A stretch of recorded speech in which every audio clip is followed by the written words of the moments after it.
Lenguaje y literatura, octavo grado. Guía 18. Lectura de novelas góticas. Licenciada Andrea Fernández de Pérez.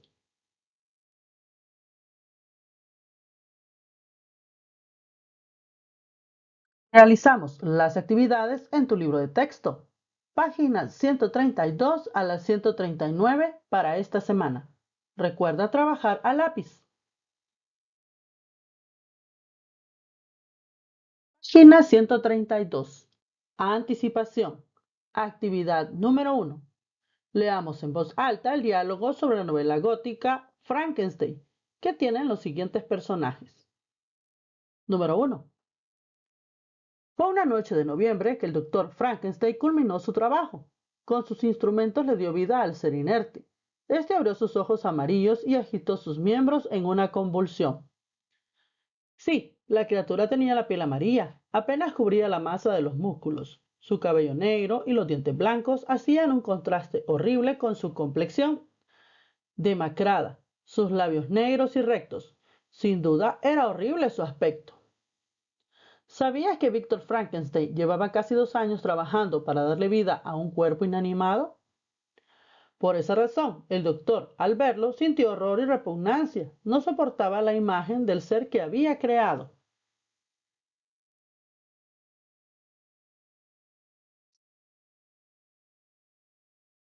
Ahora resolvemos y socializamos las respuestas en clase. Si quieres leer más la novela Frankenstein o el moderno Prometeo, visita el siguiente enlace. Literal A. ¿De qué trata la historia que están narrando los estudiantes? Correcto, de Frankenstein. Exactamente, trata sobre la criatura creada a partir de diferentes partes de cadáveres por un doctor que cuando éste cobra vida siente repugnancia hacia su creación. Literal B.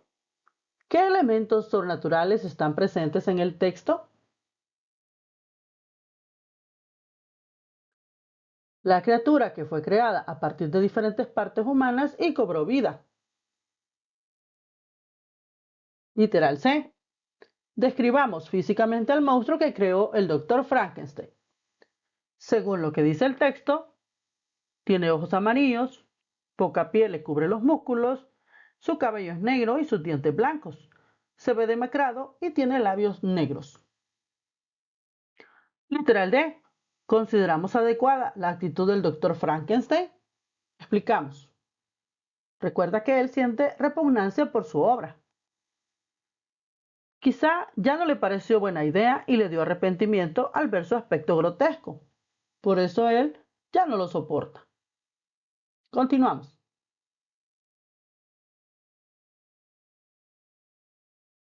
Página 133.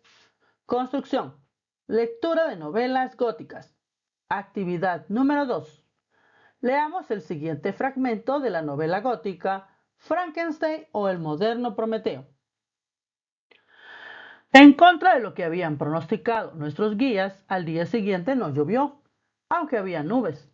Visitamos el nacimiento de la Aveyron y cabalgamos por el valle hasta que cayó el día. Estos paisajes sublimes y magníficos me aportaban el mayor consuelo que yo era capaz de recibir. Me elevaban por encima de todos los sentimientos mezquinos y si bien no me liberaban de mi dolor, me lo amortiguaban y calmaban. También me distraían en cierta medida de los pensamientos que me habían obsesionado durante el último mes. ¿Qué significa la palabra mezquino? Pensamientos, sentimientos mezquinos. Significa egoístas. Sigamos. A la mañana siguiente llovía a raudales y las cumbres de las montañas estaban ocultas tras espesas nieblas. ¿Qué significa la palabra raudales? Dice que llovía a raudales. Significa abundante. Llovía de forma abundante. Continuamos. Me levanté temprano, aunque sentía una melancolía fuera de lo común. Sabía que se quedarían en la posada todo el día, y como yo estaba acostumbrado desde siempre a la lluvia, la humedad y el frío, resolví subir solo a la cumbre del Montanvert. La subida es empinada, pero hay un camino abierto de tramos cortos y sinuosos que permiten ascender por la ladera vertical de la montaña. ¿Qué significa sinuosos? Tramos cortos y sinuosos. Sinuosos significa ondulantes, es decir, que hacen una especie de zigzag. Ay, ¿por qué se jacta el hombre de poseer unas sensibilidades superiores a las que se aprecian en las bestias, si no sirven más que para volverlo más dependiente? Si nuestros impulsos se limitaran al hambre, la sed y la concupiscencia, podríamos ser casi libres. Pero ahora nos mueven a cualquier viento que sopla y cualquier palabra casual o a la imagen que nos transmita dicha palabra. ¿Qué significa la palabra concupiscencia? Dice que si se limitaran a comer y beber y a tener concupiscencia, podrían ser libres. ¿Qué es la concupiscencia? Concupiscencia se refiere a la sexualidad. Sigamos. Los picos helados y relucientes brillaban a la luz del sol por encima de las nubes. El corazón que tenía acongojado se me hinchó de algo semejante a la alegría. Exclamé: Espíritus errantes, si erráis en efecto, y no descansáis en vuestros lechos estrechos, consentidme esta tenue dicha o llevadme como compañero vuestro, arrancándome de las alegrías de la vida.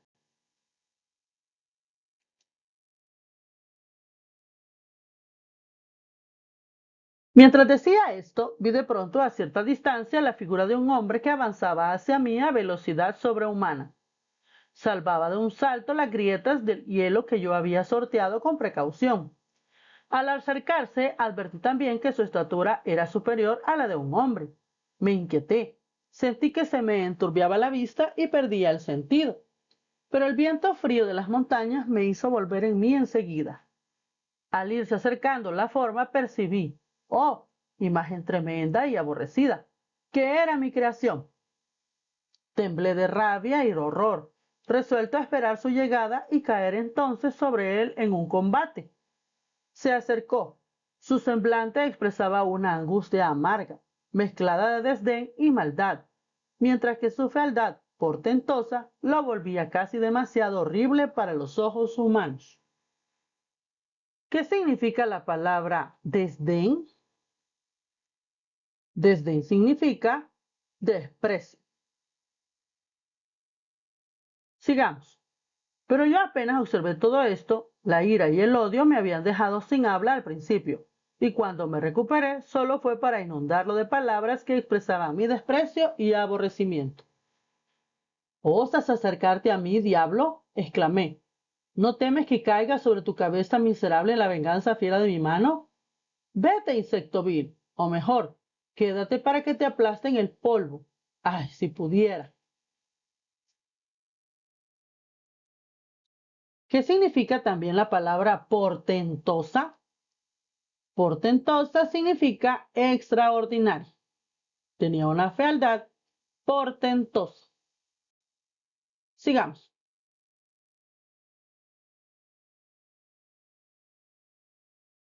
Página 134. Devolver la vida a las víctimas que has asesinado de un modo tan diabólico con solo extinguir tu existencia miserable. Esperaba este recibimiento, dijo el demonio. Todos los hombres odian a los desgraciados como me odiarán a mí, que soy el más desventurado de los seres vivos. Pero tú, mi criador, me detestas y me desprecias a mí, tu criatura, a la que estás atada por vínculos que solo podrán disolverse cuando desaparezcamos uno de los dos. ¿Te propones matarme? ¿Cómo te atreves a jugar con la vida de este modo? Cumple tu deber para conmigo y yo cumpliré el mío para contigo y el resto de la humanidad. Si satisfaces las condiciones que te pongo, os dejaré en paz a ti y a todos. Pero si te niegas a ello, saciaré las fauces de la muerte con la sangre de los deudos que te quedan. ¿Qué significa fauces? Dice, saciaré las fauces de la muerte. Es decir, fauces significa boca. Saciaré las fauces de la muerte con la sangre de los deudos que te quedan. ¿Qué significa deudo? significa parientes. Monstruo aborrecible, demonio, los tormentos del infierno son un castigo demasiado benigno para tus crímenes. Diablo miserable, ¿me reprochas que te haya creado? Ven aquí, pues, para que apague la chispa que cometí la imprudencia de otorgarte. Mi rabia no conocía límites. Me abalancé sobre él impulsado por todos los sentimientos que pueden poner en pie de guerra a un ser contra la vida de otro. Me esquivó con facilidad y dijo: «Sosiégate. Te conmino a que me escuches antes de descargar tu odio en mi cabeza execrada». ¿Qué significa sosiégate? Significa cálmate. Conmino significa te obligo. Escuches antes de descargar tu odio en mi cabeza execrada. ¿Qué significa execrada? Reclamar. Una cabeza que le reclama. Sigamos. ¿Acaso no he sufrido bastante para que aspires a aumentar mi desgracia? Tengo apego a la vida, aunque no sea más que un cúmulo de angustias, y la defenderé. Recuerda que me has hecho más poderoso que tú. Soy más alto que tú.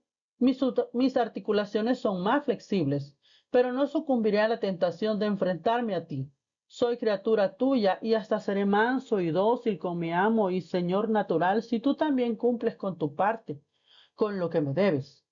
Oh, Frankenstein, no seas justo con todos para pisotearme solo a mí, a quien más debes justicia, e incluso misericordia y afecto. Recuerda que soy tu criatura. Yo era benévolo y bueno. Los sufrimientos me han convertido en un demonio. Hazme feliz y volveré a ser virtuoso. Vete, no quiero escucharte. No puede haber nada en común entre tú y yo. Somos enemigos.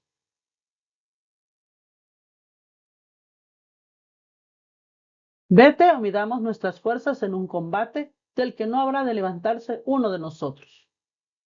Pero escúchame, las leyes humanas, con todo lo sangrientas que son, permiten a los culpables tomar la palabra para defenderse antes de condenarlos.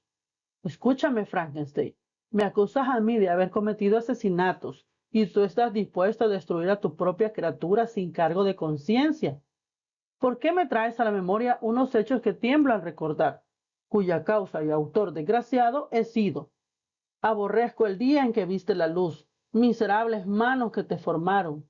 Vete, líbrame de la visión de tu forma detestada. Te lo suplico en nombre de las virtudes que poseí en un tiempo. Escucha mi relato. Es largo y extraño y tú eres demasiado delicado para la temperatura de este lugar. Ven a la choza de la montaña. El sol aún está alto en el cielo, antes de que descienda a ocultarse tras esos precipicios nevados y a iluminar otro mundo. Habrás oído mi historia y podrás tomar tu decisión. De ti depende que abandone para siempre la vecindad de los hombres y haga una vida inofensiva, o me convierta en el azote de tus semejantes y en causante de tu propia ruina inmediata. Dicho esto, se puso en camino a través del hielo. Lo seguí. Tenía el corazón lleno de sentimientos y no le respondí, pero por el camino fui sopesando los diversos argumentos que había alegado y decidí escuchar al menos su relato. ¿Qué significa sopesando? Dice que en el camino fue sopesando los diversos argumentos que le había alegado. Sopesando significa analizar. Entonces iba analizando. Me movía en parte a la curiosidad y la compasión. Me confirmó en mi determinación. También me hice cargo por primera vez de los deberes de un creador para con su criatura y de que debía hacerlo feliz antes de quejarme de su maldad. Esos motivos me impulsaron a acceder a su petición. Cruzamos el hielo, por lo tanto, y ascendimos a la roca opuesta. El aire estaba frío y volvió a llover de nuevo. Entramos en la choza, el demonio con aire de regocijo y yo con un peso en el corazón y el ánimo decaído. Pero había accedido a escuchar, y tras sentarme al fuego que había encendido, mi compañero repelente, comenzó así su relato. Mary Shelley.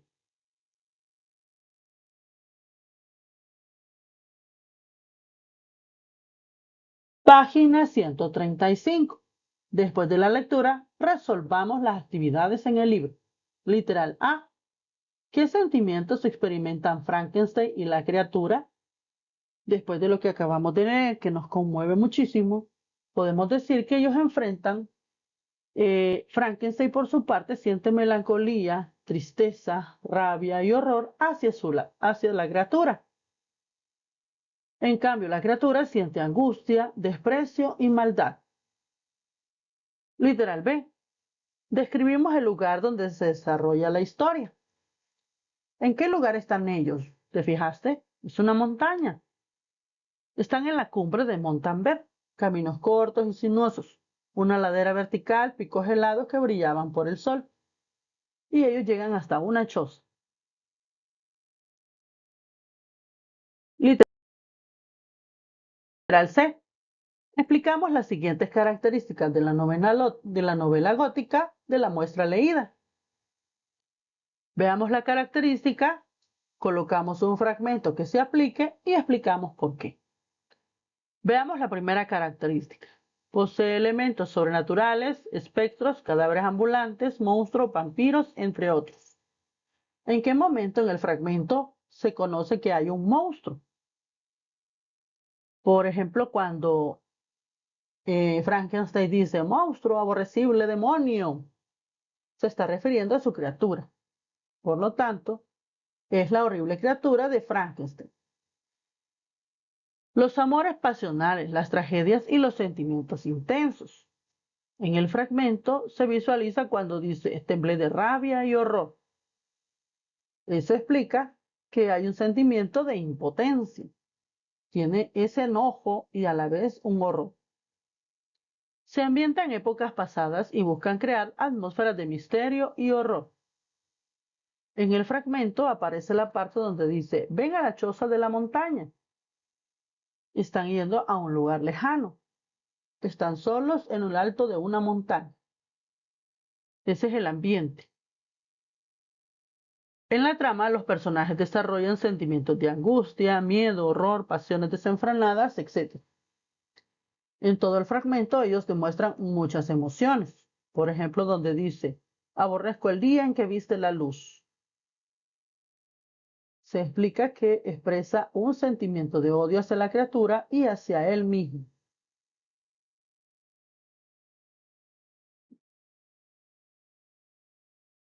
Literal D.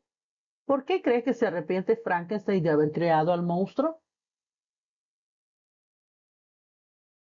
Quizás por su aspecto monstruoso y porque asesinó a su hermano y a gente del pueblo. Se ha convertido en un asesino. Literal E. Expliquemos el significado de la siguiente expresión.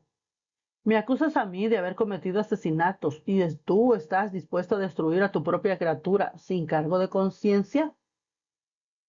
Eso es un reclamo, ¿verdad? Significa que él quiere hacer lo mismo que su criatura, asesinar fríamente y sin remordimiento.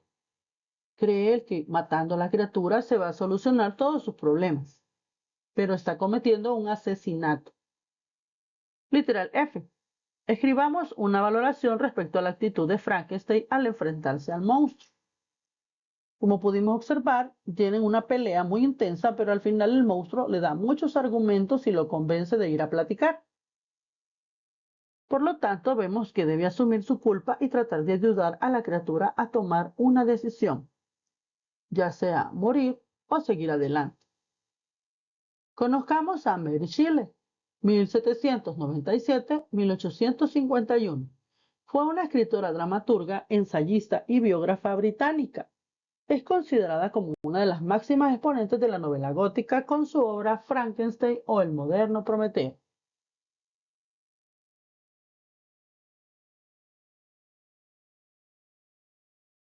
Página 136. Dubitación. Actividad número 3. Leamos la siguiente información y luego resolvemos los ejercicios. Dubitación. Es una figura retórica que consiste en que el orador o escritor expresa una duda o simula pedir asesoría al lector sobre la mejor forma de continuar el discurso. Se plantea preguntas acerca de lo que debe hacer o decir, expresando en algunas ocasiones perplejidad ante la realidad. Su efecto estético es Por tanto, aclarar el significado de lo que se dice y darle credibilidad al enunciado, puesto que al expresar una duda, el escritor suele dirigirse al lector en forma de interrogación, o bien negando que sabe algo. Antes de ver los ejemplos, subrayemos qué es dubitación. Es esa expresión o figura literaria que expresa una duda o simula pedir asesoría al lector sobre la mejor forma de continuar el discurso, ya que plantea preguntas acerca de lo que debe hacer o decir, expresando en algunas ocasiones perplejidad ante la realidad. Ahora veamos los ejemplos. No sé qué asociación de ideas me hizo pensar que el asesino había venido a burlarse de mis desgracias y a utilizar la muerte de Clerval de señuelo para que accediera a sus diabólicos deseos. Veamos el otro ejemplo. Y en cuanto a mi regreso, querida hermana, ¿cómo responder a esta pregunta? Si tengo éxito, pasarán muchos meses, incluso años, antes de que tú y yo nos volvamos a encontrar. En el primer ejemplo, la autora expresa duda al negar algo que sabe, como que sucedió, al decir no sé, mientras que en el segundo ejemplo interroga a su hermana dentro de la narración sobre cómo continuar su propio discurso sin esperar respuesta de ella. ¿Entiendes la dubitación? Si tienes dudas, pregúntale a tu docente.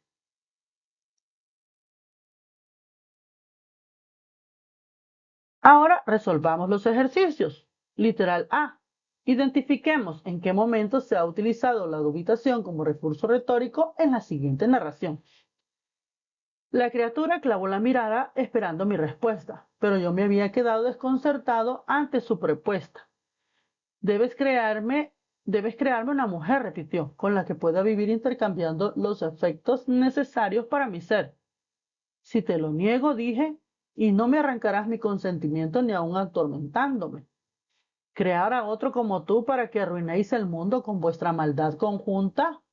Vete, ya te he dado tu respuesta. Puedes atormentarme si quieres, pero no lo consentiré jamás. No sé si me rechaza o me odia la humanidad, pero tú, mi creador, estás dispuesto a hacerme pedazos y sentirte triunfador. Piensa en ello y dime por qué debo sentir más compasión por los hombres que la que ellos sienten por mí. ¿Dónde hay dudas en este texto? ¿Te fijas? Hay una pregunta. ¿Crear a otro como tú para que arruines el mundo con vuestra maldad conjunta? Esa es una duda. Él está interrogando a su interlocutor, que le está exigiendo que cree otro ser como él. Luego aparece otra duda, donde dice, no sé. No sé si me rechaza o me odia la humanidad, pero tú, mi creador, estás dispuesto a hacerme pedazos y sentirte triunfador. Ahí tenemos los dos ejemplos de dubitación. Los copiamos en el literal B, donde dice, escribamos el ejemplo identificado y expliquemos la intención que tiene su uso. El primero es crear a otro como tú para que arruinéis el mundo con vuestra maldad conjunta. Ahí está interrogando. Su intención es cuestionar a la criatura sobre su existencia y su actitud. Veamos la otra. No sé si me rechaza o me odia la humanidad, pero tú, mi creador, estás dispuesto a hacerme pedazos y todo lo demás que dice. ¿Qué crees que está pasando ahí? Pues él expresa su duda sobre lo que siente la humanidad y también expresa la intención de su creador. ¿Entiendes la dubitación? Sigue. Página 137. Consolidación. Actividad número 4. Leamos el siguiente fragmento de la novela gótica Los misterios de Udolpho. La vida solitaria que había llevado últimamente Emily y los tristes temas que había conmovido sus pensamientos la habían hecho especialmente sensible a caer en pesadas fantasías de una mente altamente alterada. Era lamentable que su extraordinaria comprensión pudiera ceder, aunque fuera por un momento, a los sueños de la superstición, o más bien a esos estados de la imaginación que engañan los sentidos al extremo de llegar a lo que no puede llamarse menos que locura momentánea. Instantes de estos fallos temporales de su mente se habían presentado en más de una ocasión desde que regresó a su casa, particularmente cuando, recorriendo aquella mansión solitaria a la luz del atardecer, se había asustado por apariciones que jamás hubiera visto en sus más felices días. A este inestable estado de nervios se podía atribuir el que se imaginara cuando sus ojos miraron por segunda vez hacia la butaca que estaba en una parte oscura de la habitación, que aparecía allí el rostro de su padre muerto. Se quedó quieta durante unos momentos, tras los cuales abandonó la habitación. Su ánimo no tardó en regresar y se reprochó que una debilidad momentánea hubiera interrumpido un acto de tanta importancia, y volvió a abrir la puerta.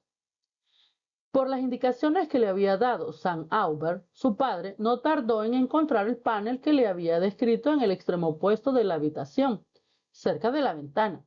Distinguió también la línea que le había mencionado y al presionarla, como le había dicho que hiciera, el panel cedió y dejó al descubierto un fajo de papeles con algunos desparramados y el bolso con las monedas de oro. Con mano temblorosa lo sacó todo, volvió a colocar el panel en su sitio, se detuvo un momento y al levantarse del suelo, volvió a mirar a la butaca, donde apareció ante su asustada fantasía el mismo rostro. No sé si era su mente la que jugaba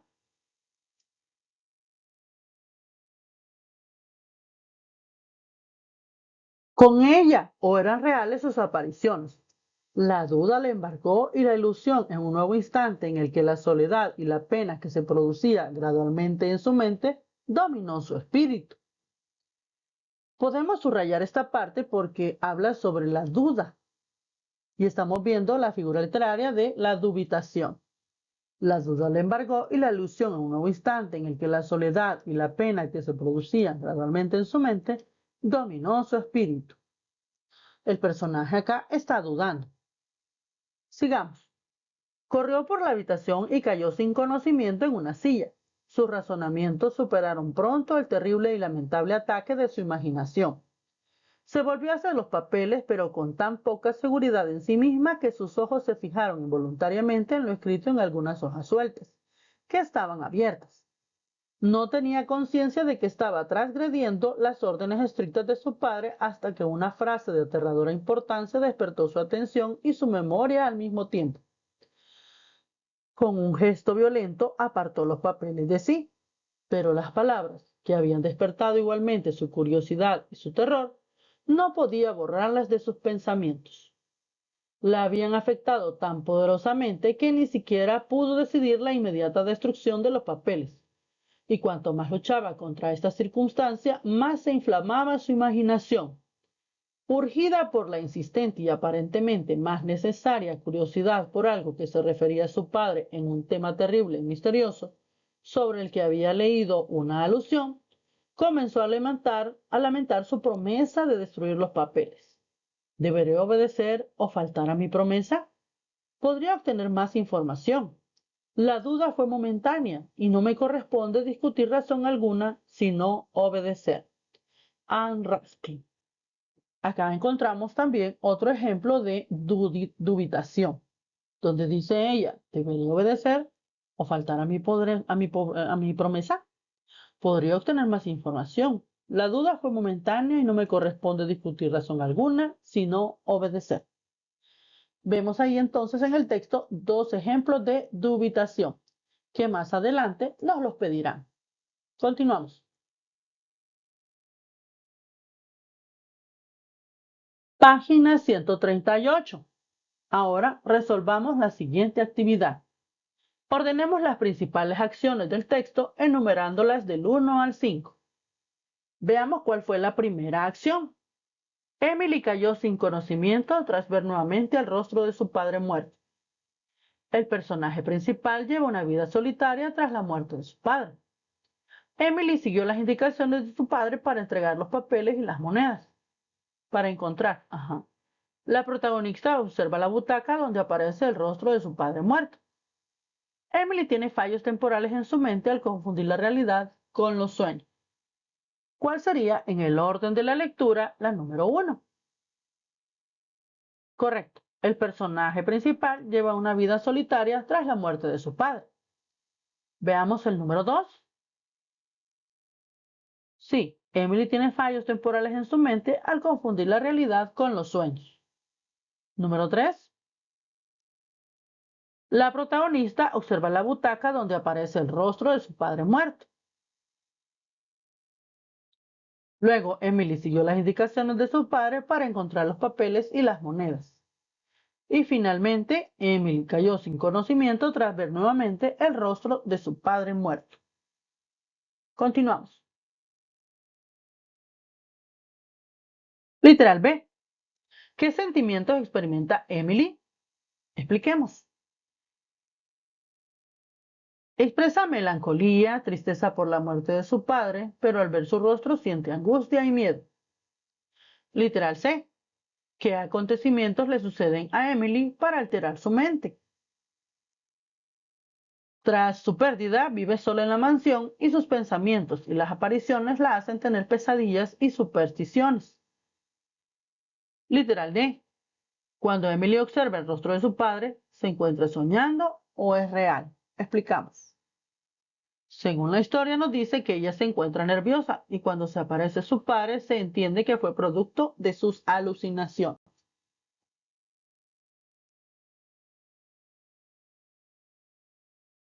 Literal E. A partir del texto leído, identificamos la figura literaria de dubitación y explicamos la intención que tiene su uso. ¿Te acuerdas que ya las habíamos subrayado? Ahora las vamos a escribir. Decía la primera. La duda la embargó y la ilusión en un nuevo instante en el que la soledad y la pena que se producían gradualmente en su mente dominó su espíritu. Esto significa que ella expresa su duda sobre las apariciones de su padre. No sabe si son reales o son producto de su imaginación. La segunda decía, ¿deberé obedecer o faltar a mi promesa? En este caso, ella expresa su duda sobre lo que debe hacer en su situación. Sigamos. Página 139. Actividad número 5. Leamos el siguiente fragmento de la novela gótica El fantasma de la ópera. Aquella noche en que los señores Devienne y Poligny, directores de la ópera, daban su última sesión de gala, el camerino de Sorelli, una de las primeras figuras de la danza, se vio súbitamente invadido por media docena de damiselas del cuerpo de baile que subían de escena después de haber danzado el Poliuto, u ópera trágica. Se precipitaron al camerino con gran confusión, unas haciendo risas excesivas y poco naturales, y las otras dando gritos de terror. La Sorelli, que deseaba estar sola un instante para el discurso que debía pronunciar después en el vestíbulo, ante los señores Devienne y Poligny, había visto con mal humor lanzarse tras ella a todo este grupo alocado. Se volvió a sus compañeras y se inquietó al comprobar una emoción tan agitada. Fue la pequeña James, quien explicó en 3 palabras, con una voz temblorosa, que la angustia ahogaba. Es el fantasma. La Sorelli era muy supersticiosa. Al oír hablar del fantasma, la pequeña James se estremeció y dijo, ¡qué tonta eres! Como era la primera vez en creer en los fantasmas en general y en el de la ópera en particular, quiso ser informada inmediatamente. ¿Lo has visto?, preguntó. ¿Cómo la veo a usted?, replicó gimiendo la pequeña James, quien sin poder aguantarse sobre sus piernas se dejó caer en una silla. De inmediato, la pequeña Giri añadió, sí, es él y es muy feo. Oh, sí, exclamó el coro de bailarinas. Y se pusieron a hablar todas a la vez. El fantasma se les había aparecido bajo el aspecto de un señor de traje negro que se había alzado de repente ante ellas, en el pasillo, sin que pudiera saberse de dónde venía. Su aparición había sido tan súbita que podía creerse que salía del muro. Bah, dijo una de ellas, vosotras veis fantasma por todas partes. La verdad es que desde hacía algunos meses no había otro tema en la ópera que la del fantasma de traje negro que se paseaba como una sombra de arriba abajo del edificio y se desvanecía nada más ser visto. La leyenda del fantasma había causado pánico en el cuerpo de baile. Todas pretendían haber tropezado más o menos veces con este ser sobrenatural y haber sido víctima de sus maleficios. Cuando no se dejaba ver, señalaba su presencia o acontecimientos chistosos o funestos de lo que la superstición casi general le hacía responsable. Había que lamentar un accidente. Una compañera había gastado una broma a una de las señoritas del cuerpo de baile. Una cajita de polvos faciales se había perdido. Todo era culpa del fantasma de la ópera.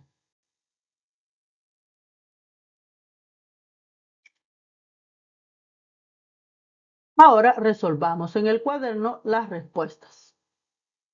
Aquí podemos observar algunas imágenes de la obra El fantasma de la ópera. También hay una película. Puedes verla si quieres. Búscala en YouTube. Respondemos las preguntas en el cuaderno. Recuerda rotular el cuaderno con el nombre del tema de la semana, así como la actividad y el número de páginas que vas a trabajar. No es necesario que escribas toda la pregunta, pero sí es importante que escribas el literal. Comencemos. Literal A. ¿Cuál es el acontecimiento sobrenatural en el relato? Explicamos. Pues las señoritas del baile dice que la aparición de un señor con traje negro. Literal B. ¿Consideramos adecuada la actitud de Sorelli de creer que existen los fantasmas? Según lo que dice el texto, sí, porque se dice que es muy supersticiosa. Literal C. Expliquemos la expresión. Va, vosotras veis fantasmas por todas partes. ¿Qué significa eso? Quizás lo dice o significa que las señoritas son unas exageradas y que siempre tratan de llamar la atención a los demás. Literal D. Porque las bailarinas culpan al fantasma de la ópera por los accidentes, bromas o desapariciones de objetos. Porque le tienen miedo y de esa forma los demás también lo tendrán.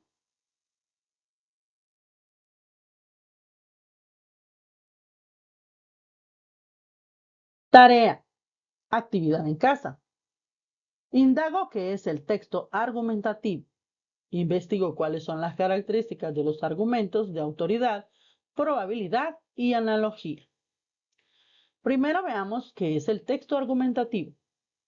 Cópialo en tu cuaderno.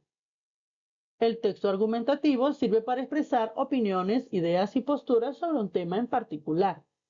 El objetivo del texto argumentativo es probar o demostrar una idea o tesis. El escritor busca convencer al lector de algo y lo hace mediante la aportación de argumentos, es decir, pruebas y razonamientos que apoyan sus ideas.